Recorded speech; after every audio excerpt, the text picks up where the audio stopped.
Canada doesn't live because of the United States. Canada thrives because we are Canadian. When we live our values, we grow as individuals and we build as a people. When we're kind, kindness grows. When we're united, unity grows. When we're Canadian, inclusive, fair, ambitious, Canada grows. Canada and the United States have built a remarkable partnership in the economy, in security, and in rich cultural exchange. Canada doesn't live because of the United States. Canada thrives because we are. I'm in Canada traveling, and I have to say, I love it. There's so much to recommend about a country that acts like it cares about its people at all. You know, I have been avoiding salads, or at least eating them nervously in America. I mean, I love explosive diarrhea as much as the next girl, but sometimes you want to take a break from it. And I ordered one today without a second thought. I thought about the meat for a second, and then I was like, oh, wait, I don't think they have screwworm problems here. That's probably fine also. And then we had an emergency evacuation in the hotel in the middle of the night. And when they came on the loudspeaker, I was like, oh, God, what is it? They're just saying there's an emergency and we need to leave. I was like, oh, God, is it a shooter? And then I was like, no, we're not in America. It's probably not a shooter. It was a false fire alarm. It's official. Canada's economy is doing better than the US. That's not according to me. That's according to The Economist magazine from London. The Economist, for those of you who know, is a prime publication in economic circles. Wall Street reads this magazine all the time. Every year they have a ranking of global economies based on 5 key metrics. They measure the GDP growth rate, they measure inflation, they measure employment, unemployment, and the stock market, how the stock market is doing. This year's ranking in 2025, Portugal is number 1. The best economy in the world on these 5 metrics was Portugal, depending on how, the methodology that the economists used. Canada was number 8. It was the 8th best economy in the world, which is not bad, actually perfectly reasonable, given how our stock market's been doing and how inflation's been going down year over year, and how this year has panned out for the economy. The US was 17th. It was on number 17th, because I don't know if you know this, but the US stock market hasn't done as well as the TSX this year. The TSX has done better. Their inflation is still higher than ours. Like, think about it. Their inflation is higher than ours. They haven't created as many jobs. You've seen that in recent months. We've been creating many more jobs, while they've been losing jobs in the last few months. So yeah, altogether, you don't have to rely on me saying that Canada is doing well, this random guy on TikTok. Just read The Economist. They agree with me. Is America the greatest country in the world? Definitely not, no. What are a few countries better? Canada. Yeah, folks, welcome back again to my channel, and if you're watching me for the first time, please consider subscribing to my channel, like my videos, and share my videos. Please don't forget to hit that notification so whenever I post, you get recommended. So, folks, for generations, Americans have grown up hearing one powerful phrase, that America is the land of the free. It's a phrase deeply connected to the American identity. But what happens when some Americans cross the border and experience Canada? What happens when they discover a country where freedom isn't just something you talk about, but it's something you experience in everyday life? Because perhaps the most interesting thing about Canada isn't that it claims to be the freest country in the world. It's that freedom in Canada can feel quiet. It can feel being able to live in your life without constantly having to explain yourself. It can feel like being surrounded by people who may have completely different backgrounds, completely different disbeliefs and cultures, yet still share the same streets, the same communities, and the same country. And maybe that's why some Americans who visit Canada come away with a question they never expected to ask. A question like, could freedom be more than just a word? So folks, I've prepared for you some videos so you can confirm for yourself. Let's watch the following videos. So we'll meet after the video so we can talk more about what's really happening. Is Canada the freest country in the world? Let's watch. Well, here we are. It's Friday, and we are just literally minutes away from the border to Canada as we flee the U.S. Who would have thought at age 60 that this would be our day and our plan and our actions? And I know fleeing sounds dramatic and like something from a movie, but it's really true. We just feel so scrutinized and so silenced and so being portrayed as enemies within and being portrayed as domestic terrorists because we're standing up for what we believe in this country and what we believe is being violated and is going into an authoritarian regime, and is in it actually, and has been since he hit the ground running in January, the day he was inaugurated. It's really frightening, and it's really unsettling, and there's just no peace in that the folks that follow him and voted for him are just being barraged with this indoctrination by this cult of personality to believe through just repeated messaging that Democrats are the enemy within, his words, that all Democrats across the board are domestic terrorists, again, his words, that this straw man that they're building with Antifa to give them something to be outraged about, that they feel they need to take up some sort of vigilantism to seek out and seek retribution on their own. It's just whipping up this frenzy of hatred, just like 80 years ago in Germany in the 40s, when the authoritarian regime there and their leader were messaging out the same things about how races within their country were the enemy within, were animals, were rats that needed to be exterminated.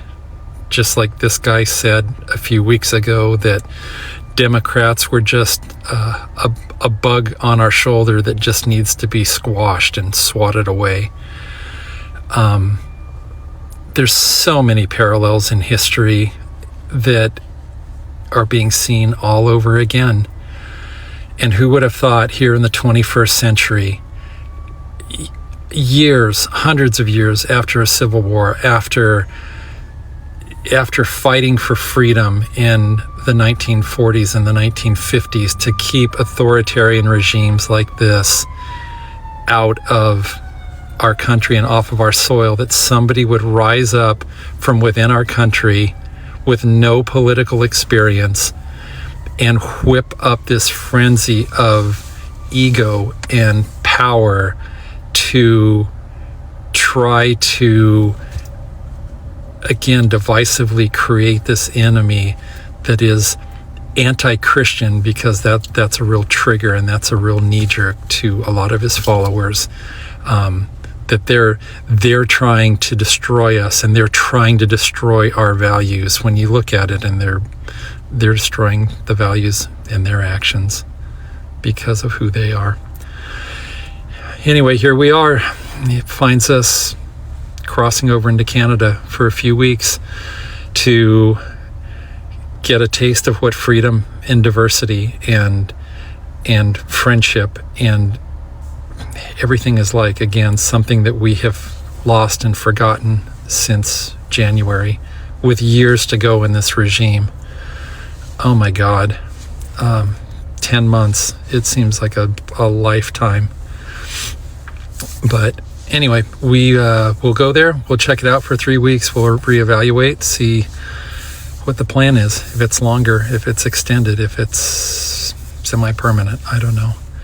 But here's where we're at. We'll update you more as we go. I'm in Canada right now, and it's so crazy how nice Canadians are and how, like, thoughtful they are and how much they process other people's emotions and trauma. So right now they have, like, a retail theft issue, they have a houseless people issue, and those people usually have mental health and addiction issues as well. So, like, Vancouver is arguing with the federal government in Canada because they're like, yo, we need more money for addiction recovery programs and houselessness programs because they understand that that's what's causing the crime. Like, America could never. America's just like, oh, you're houseless? Jail. Oh, you have an addiction? Jail. Oh, you're having a mental health episode? Pow, pow, pow by the police officers. And then to top it off, this guy that I met yesterday, he's from San Diego, but he's living in Vancouver, and he's probably going to stay here because he wants to go into, like, a job field that's mainly contract work. And he's like, I want healthcare. So it's better for me to stay in Canada than going to America. In America, the healthcare is reserved for the rich. And then if you're not rich, you either get pow-powed by the police or you go to jail. And that's just lovely, right? Or you become houseless from your medical debt. So Country Grocer, which is a chain of retail and food stores in Nanaimo, BC, and further than that too, have made a decision to take all USA products out of their stores. Fist pump, Canadian, respect. No more USA products in Nanaimo, BC. Why in the hell would I ever move back to the States after living in Canada for 2 years? Let's talk about it. This was probably my number one asked question in my first road trip vlog where we're talking about moving to Washington. A little bit of backstory because there are so many new followers after those videos. I'm American and Izzy's Canadian. Izzy's my husband. Our daughters are dual citizens. We met through an old job we had. I flew to Edmonton for work and he was working out of that office. Honestly, the rest is history. We did long distance for 1 year and then I moved to Edmonton. While living in Edmonton, we got pregnant with our oldest daughter and we moved back down to the States because that's where my healthcare and my family was. We lived there for 2.5 years and then we decided we needed more help raising our girls and we wanted to be closer to Izzy's family, so we moved to Vancouver. That's where Izzy's from. Well, originally from Sudan, but he moved to Vancouver when he was 10 years old. And we've now lived in Vancouver for 2 years and we are considering moving back probably in the next 2-3 years. Let's go over the pros and cons, and I think some might be controversial, okay? And this is very specific to us. These are specifically the pros of living in Utah versus Vancouver. Pro number 1, I was born and raised here, meaning my friends and family are here. It is home for me. Pro number 2, I know this isn't applicable to all of Canada, but it is cheaper than living in Vancouver. There's a lot of places that are cheaper than living in Vancouver. And before you go on and say, Sabrina, it's just because you're living in Burnaby, Vancouver. I know, but I have no reason to live in any other city in Canada. Literally, Izzy's mom lives in Vancouver. Pro number 3, I know is going to be controversial. Healthcare. Universal healthcare is great until it's not. Once again, this is Burnaby, Vancouver specific, but we cannot find a pediatrician, we can't find a family doctor. Waitlists to see specialists are absolutely bizarre. 6 months to see an allergist. If you missed it 2 months ago, I had the worst allergic reaction. I literally was on my deathbed. My throat closing off, my lip was massive. Like,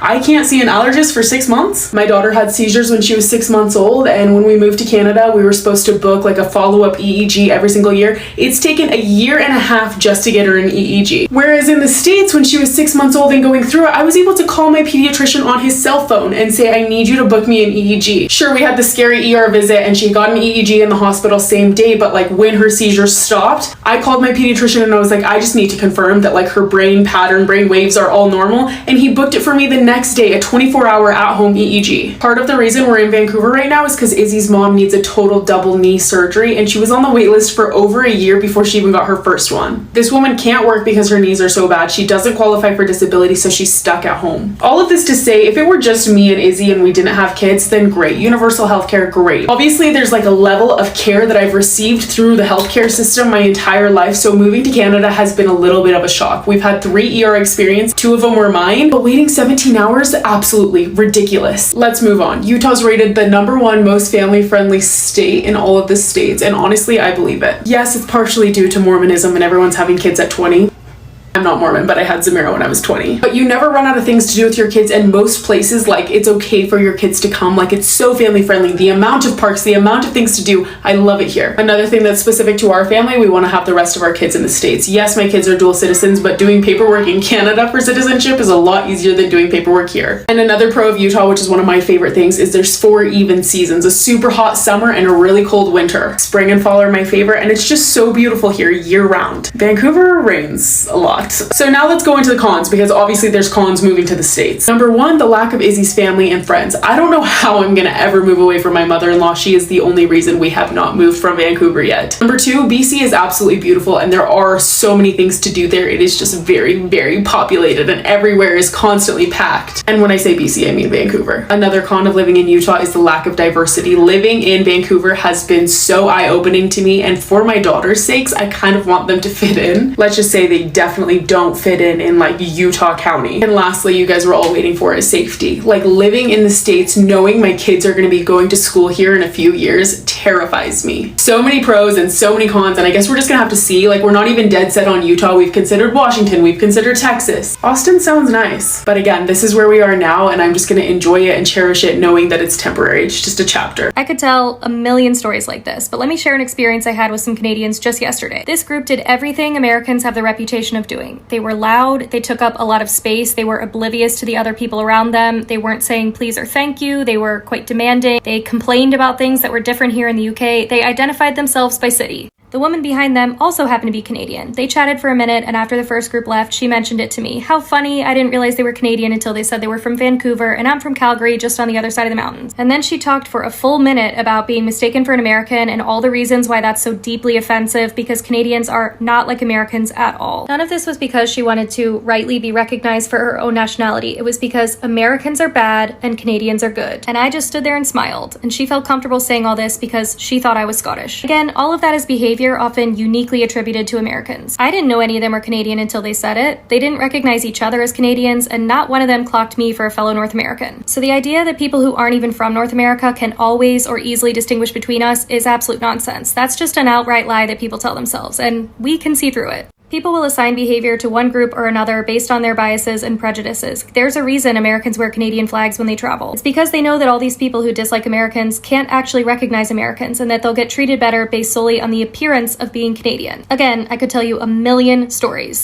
And every day, people from all over the world engage in behaviors that fit American stereotypes. On this app alone, I can think of a few big examples recently that got blamed on Americans. The German girl at the 7-Eleven in Japan, the Australian girl who didn't know that there were beaches in the Netherlands, that English girl who was like kicking off at the food cart in Vietnam. We all see these people get proven wrong about their prejudices over and over and over. The question is whether they will take the opportunity to examine those prejudices, reflect a little. So me is a Canadian passport holder.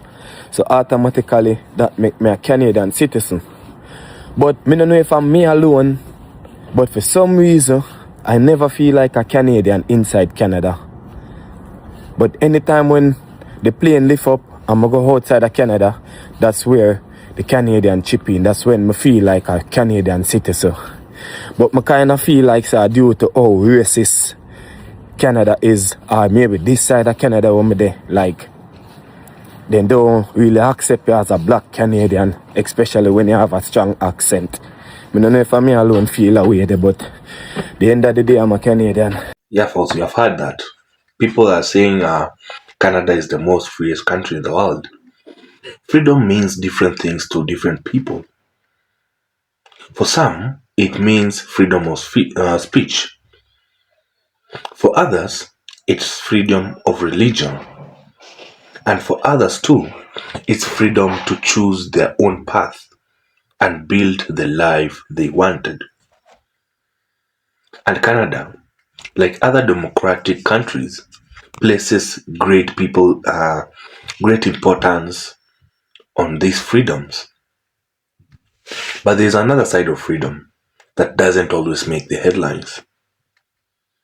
The freedom to feel like you belong there. The freedom to be yourself. The freedom to live among people who don't necessarily look like you, speak like you, or even think like you. Without freedom, without the feeling like you have to become enemies. And that's one of the things that makes Canada so special. Canada is a country built from countless stories. People came from different parts of the world. People with different cultures, different traditions, different dreams, and somehow they became part of one Canadian story.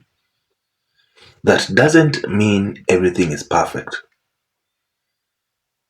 Canada has challenges too. Canada has disagreements. Canada has problems, just like every country has. But freedom was never supposed to mean living in a perfect world. Perhaps freedom is having the space to face those problems, to debate them, to disagree about them, and still believe that tomorrow can be better. That's where Canada deserves appreciation, because there's something powerful about a country where diversity is not simply something you see, but it's something that is woven into everyday's life. You can talk through a Canadian city and encounter people whose families may have come from completely different corners of the world, different languages, different foods, different tradition. Yet they are all here, building lives, raising families, chasing dreams, and contributing to the same country. I mean, that is a kind of freedom too. The freedom of to bring your story with you. The freedom to be different without believing that that difference has to divide anyone. And for some Americans visiting Canada, that experience can be an eye-opening, because they may arrive thinking freedom is something you measure by laws and political argument. But then they experience something more personal. They discover the freedom of feeling safe. I mean, the freedom of feeling welcome. The freedom of working through a community and seeing people from different backgrounds living side by side. I mean, the freedom to simply be human. And perhaps that's where Canada's quiet strength lies. Canada doesn't have to consistently remind the world that it's special. It doesn't have to compete for attention. It simply continues to build a country where millions of people can make up every morning to pursue their own vision of a good life. That's something worth respecting. That's something worth appreciating. I mean, because freedom isn't only about standing alone. Freedom, sometimes, let me say this, sometimes freedom is knowing that you don't have to stand alone. It's knowing that your community has a place for you, that your voice matters a lot, and your dreams matters, and that no matter where your story began, there is a room for you to write the next chapter. That's the Canada many people admire. A country that reminds us that freedom can be very, very powerful. without being loud. It can be confident without being arrogant. It can be proud while still being welcoming. And perhaps that's why Canada has earned so much love from people who visit. They don't just see us. They don't see Canada as just a country. They feel something, and sometimes a feeling can say more than 1,000 words. So, folks, did America visit Canada and suddenly stop believing in America? No. The story is much more beautiful than that. They simply discovered that freedom can have different faces.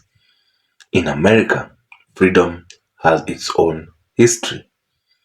In Canada, freedom has its own character.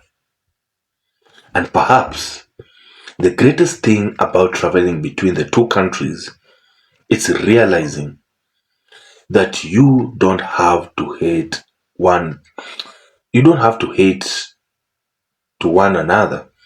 You just have to appreciate the other. You can respect America and still love Canada. You can appreciate where you came from and still be inspired by what discovered somewhere else. Because Canada has something worth celebrating. A country where freedom can mean having a voice, having choices, having opportunities, having the courage to be yourself, and perhaps the most importantly, having the freedom to live alongside people who are different from you. Without forgetting that you are all human beings. So, folks, tell me what you think in the comment section. I read them and I reply to them. Until next time, folks, keep subscribing to my channel, like my videos, and don't forget to share my videos to anyone who might feel you feel that is very proud to his country. Until next time, may God bless Canada.